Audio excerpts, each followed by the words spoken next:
Stadium. Game time temperatures 81 degrees. Not a cloud in the sky and Sargent sunshine. Beaming his rays down on this turf artificial surface. Should be a good one. We'll have to wait and see what the Evansville Otters can do tonight, coming off a win yesterday. That was a 5-4 victory over the best team in the Frontier League, and that was a much needed victory. It was their first of the year against Washington, and you can't help but feel that Evansville probably should have won the series, but a good job of not folding after giving away the middle contest, making sure that they stayed resilient, making sure that they were able to come back with some fight and take the contest yesterday. Again, that was a 5-4 finish, and Evansville fell behind early in that contest. Then they battled back. They were able to score 5 unanswered runs in the 5th, 7th, and 8th innings to take a 5-3 lead. They gave up 1 in the bottom of the 8th, and it was a nail-biter. 2 base hits in that bottom of the 9th, but Michael McAveen calmed down on the mound, did his job, got the job done, and he picked up his 6th save of the 2024 season. Evansville comes into this contest 21-33, Lake Erie 34-20. It should be a great game tonight. And before we go any further, I'd just like to say, boy oh boy, feels like I am right back at home. This was the club that I called games for last year. It's been a while since I've been here at Crusher Stadium, and it feels a little strange to go into the visitors booth instead of the home booth, but happy to be calling games for Evansville, of course, this year. It's just a little emotional coming back to this stadium because this is where my professional journey began, and I am so excited to call these games in this series throughout this weekend. Should be a great few days of baseball, and hopefully it'll result in some Otters wins. Let's go through the starting lineups. First for the visiting Evansville Otters. They are led by manager Andy McCauley. Giovanni DiGiacomo playing center field. He will lead things off. Gary Mattis, the second baseman, bats second. David Mendham playing the hot corner and batting third. Batting fourth and playing first base is Dakota Phillips. Randy Bednart, the left fielder, bats fifth. Batting sixth, and the designated hitter, Mason White. Alec Oland, the right fielder, bats seventh. Logan Brown back behind the plate. He will bat eighth. And filling out the starting 9, it is Delvin Zinn. Well, it will be Pedro Echemendia on the rubber for Lake Erie. And, well, the right-hander has not seen action against the Evansville Otters this season, but he will look to come out with a good start today. This is his third appearance, all in starts, 1-1 this season, 11 innings to work on a 4.91 ERA. Let's flip the book over and take a look at the Lake Erie Crushers. They are led by manager Jared Lemieux. Jared Watkins, the shortstop, leads things off, and it is Logan Thomason, the third baseman, batting second. Batting third, playing right field, Jack Harris, and it's Vincent Bird Jr., the designated hitter, cleaning things up. Ronald Washington out in left field, he bats fifth. John Tuccillo, the catcher, will bat sixth. Noah Marcoux, the first baseman, making his Lake Erie Crushers debut tonight, he will bat seventh. Walner Espinal, the second baseman, bats eighth. And it is Sam Franco, the center fielder, he will bat ninth. On the rubber for Evansville, Terrence Marin, who is 0-2 this year. Marin picked up during that last Windy City series to close out the month of June. He will be making his third appearance, all in starts, 10 prior innings of work with a 3.60 ERA. Let's take a look at the Frontier League standings, as we always do. Lake Erie 34-20. They are a game and a half back of first place Washington. So they'll be looking to snap a 2-game slide after dropping 2 out of 3 games to the Sussex County Miners. But they were able to also take 2 out of 3 games against the New Jersey Jackals in their East game, 6-game road trip. And then all the way down in the 7th seed is Evansville. They are a half game ahead of 8th place Windy City right now, 14 and a half back of Washington, 9 and a half back of Gateway, who's in third. So if Evansville wants a chance at a playoff spot, I don't want to say that they have to sweep, but they definitely have to win this series. They cannot afford to keep falling in the Frontier League standings, and they've really been at the bottom of the barrel the whole season, down in the cellar. So no time like the present to try to flip things around, and hopefully with last night's win, they were able to create a little bit of momentum, and we'll have to see how that fares here today. Let's take a step aside on Flow Sports and the Otters Digital Network. When we come back, we'll have the national anthem followed by today's first pitch. Don't go anywhere. Otters baseball coming your way after this.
Ladies and gentlemen, in memory and respect to those who served and have served our country, we ask those who are able to please rise and remove the caps as we honor America with our national anthem.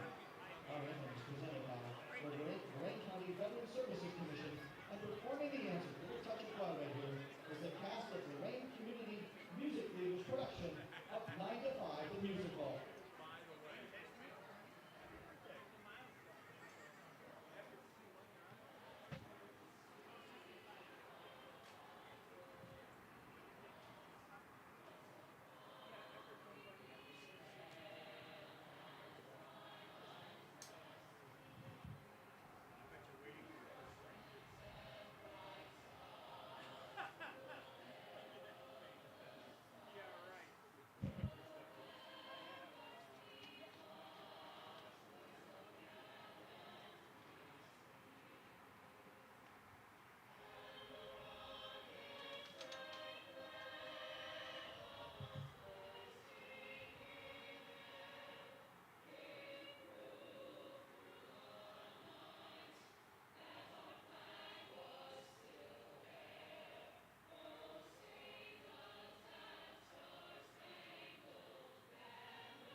It's that time of the day again. Otters baseball coming your way here on Flow Sports and the Otters Digital Network. Greetings and salutations, everybody. Welcome to Avon, Ohio, here at Crusher Stadium as the Evansville Otters will finalize their 6-game road stint with a series against Lake Erie. Evansville 21-33 on the 2024 campaign.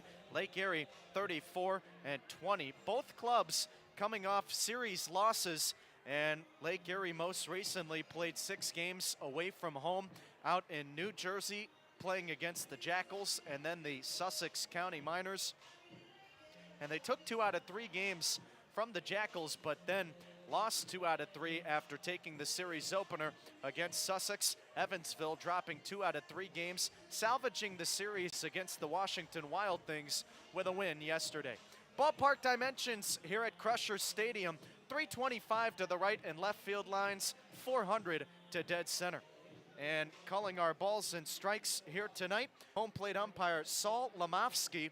Out at first base, Adam Morkin, and it is Archer Flores Pareda as our third base umpire. Pedro Echemendia, 1-1 this season. This is his 3rd start, 11 innings of work, and a .491 ERA.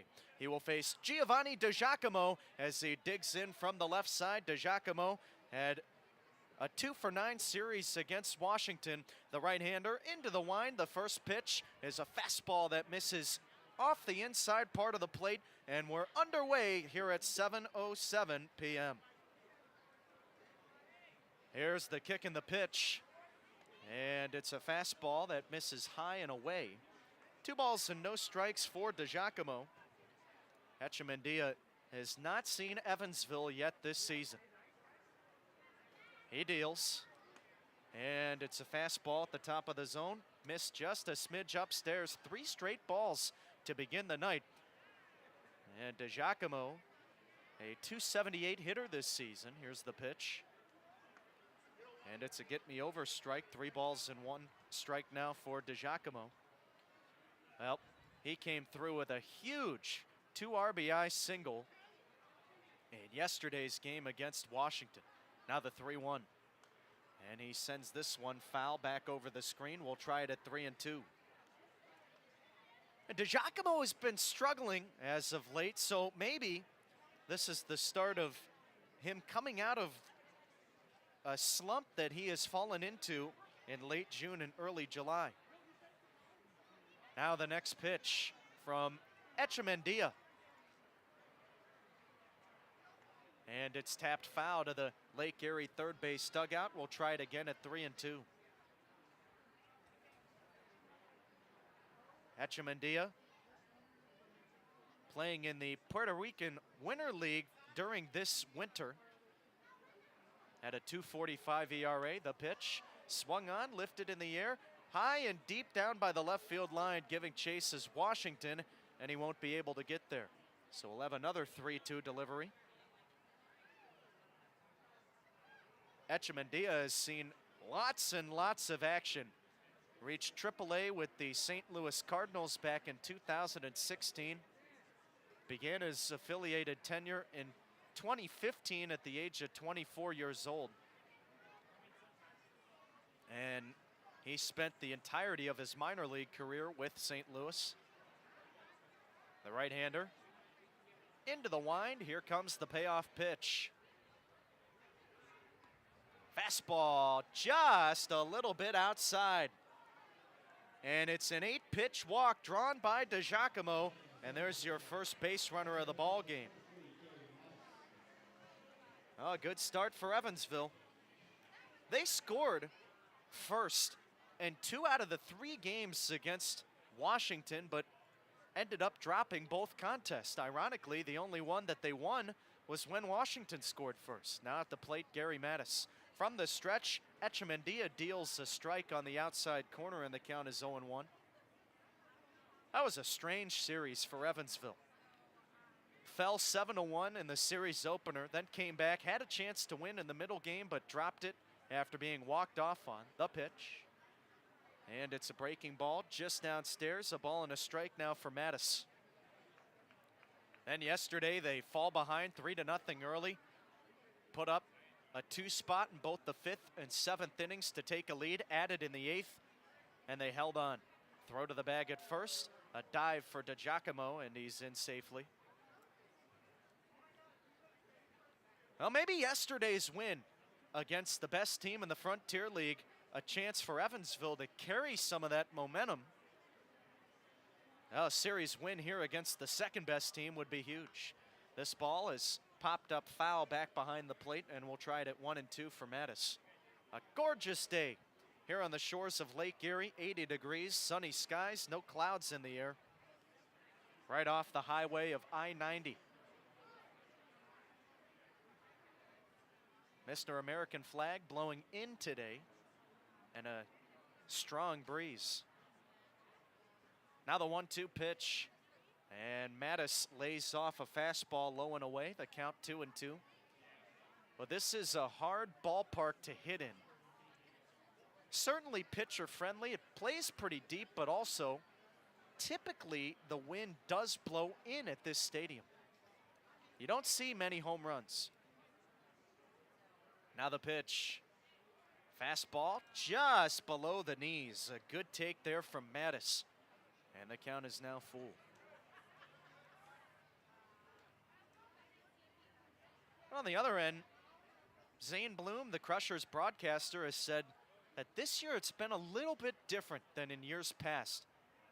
There's been more extra base hits than usual. Another throw to first, DiGiacomo in safely. Count still 3-2 for Mattis. No score in the first, but a leadoff base runner for Evansville. Well, Echemendia certainly likes to take his time on the rubber. The pitch, runner goes to second, and this is lined back to the screen, foul. So here comes pitch number 7, also pitch number 15 of the inning already in the first 2 batters for Echemendia. While playing with St. Louis, the AAA affiliate, he saw 19 innings, had a .237 ERA. Makes you wonder why he never got a chance at the majors.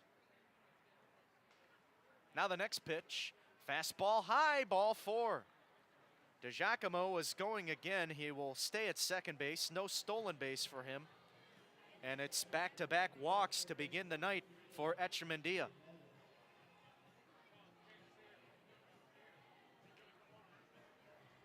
So now coming to the plate, David Mendham, he bats left-handed. Runners on first and second. We're in the first, no score. Echemendia had another cup of coffee with St. Louis in 2017, the year following his first time at the AAA level. And the right-hander was looking to second. Then we had time called. It's going to be a pitch clock violation. So the count 1-0 now for Mendham. Not a single pitch thrown in yet. At the set, Echemendia deals, and it's a fastball high and away, 2-0. Boy, this has been a brutal start.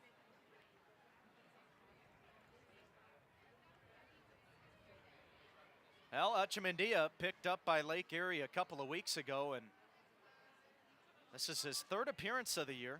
The pitch, and Mendham hits a ground ball foul. A diving play by Marcoux at first, but it was to the right of the white chalk. A heck of an effort back behind the first base bag, but it's a 2-1 count. Echemendia had his first start with Lake Erie back on June 30th against Washington. Went 6 innings, gave up just a run. Pretty good debut against that team.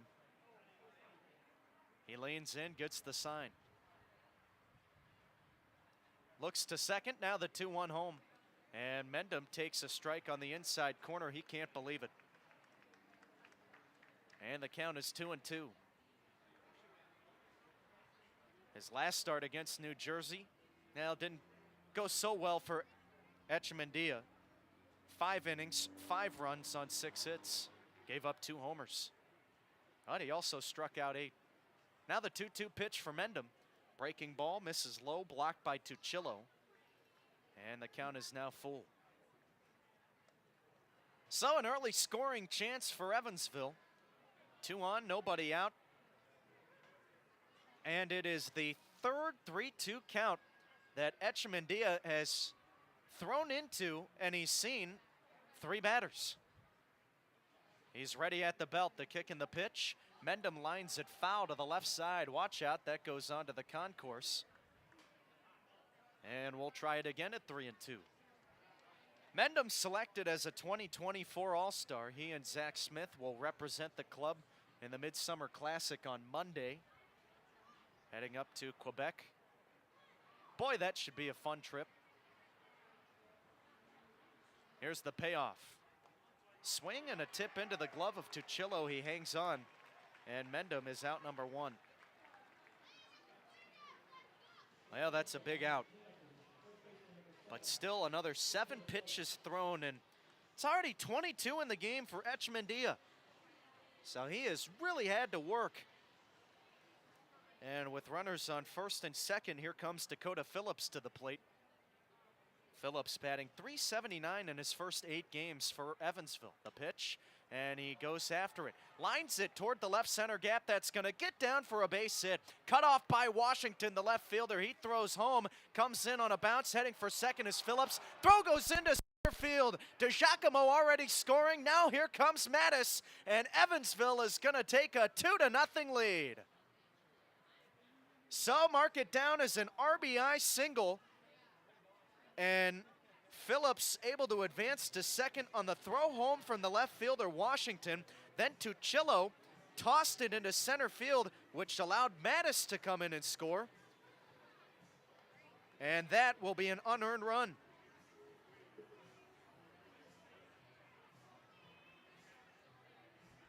Well, that's the 11th RBI of the year for Phillips. And now coming to the plate, right-handed hitter, Randy Bednar. Phillips just went after the first pitch, went oppo taco, and we'll have time called. Here comes Jonathan Albaladejo. The pitching coach wants a word with Echemendia. A bit of a sluggish start for a guy with his experience. Echemendia brings that veteran presence to the clubhouse. And that's a limited virtue this year because, well, with the league changing the rules as to how many rookies you can have versus second-year rookies versus quote-unquote experience level players, and then the veterans, they have really tried to make this league younger this year. Which is why a lot of former major leaguers have gone to the American Association because they cannot play in the Frontier League. Meeting over, here's the first pitch to Bednar, and he hits it high and deep toward left field. Backing up is Washington. He will make the catch, and there's 2 outs in the inning.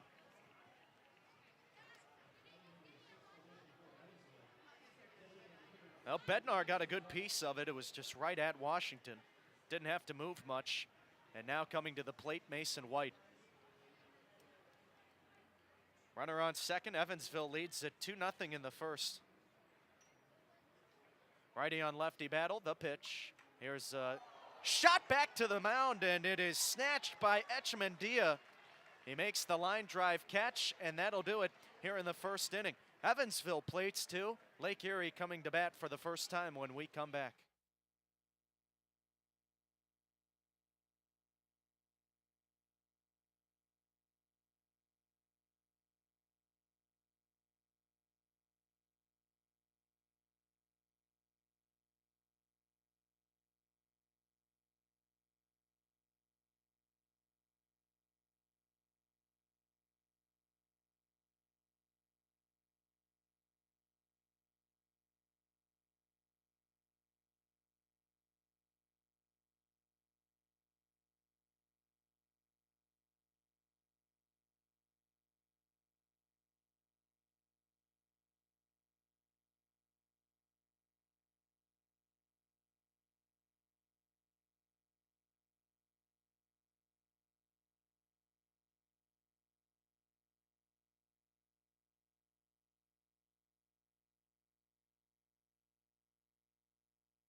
Bottom of the first inning, Evansville with a 2-0 lead over Lake Erie. Terrence Marin on the rubber, and the right-hander winds and fires the first pitch to Jared Watkins. Fastball misses low, and the count is 1-0.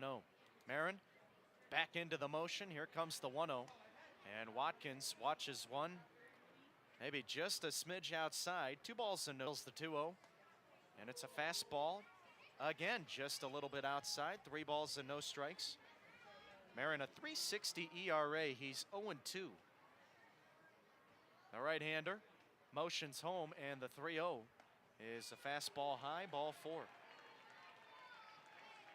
Well, Marin, a veteran, into his 14th year of professional baseball.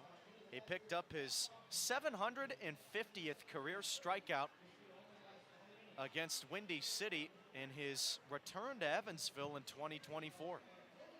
Now coming to the plate, Logan Thomason. Watkins stands on first. Otters lead at 2-0. And we're in the home first. Now the pitch home. And Marin throws a strike on the outside corner. The count 0-1. So Marin, over 1,100 career innings, has racked up, no doubt, the pitch. Line back to the screen, and the count is 0-2. And that is invaluable experience. So we have 2 starting pitchers tonight, including who have been in the game for so long. It was a fastball high. 1 ball and 2 strikes for Thomason.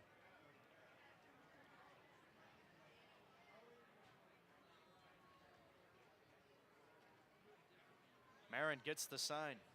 Now the 1-2.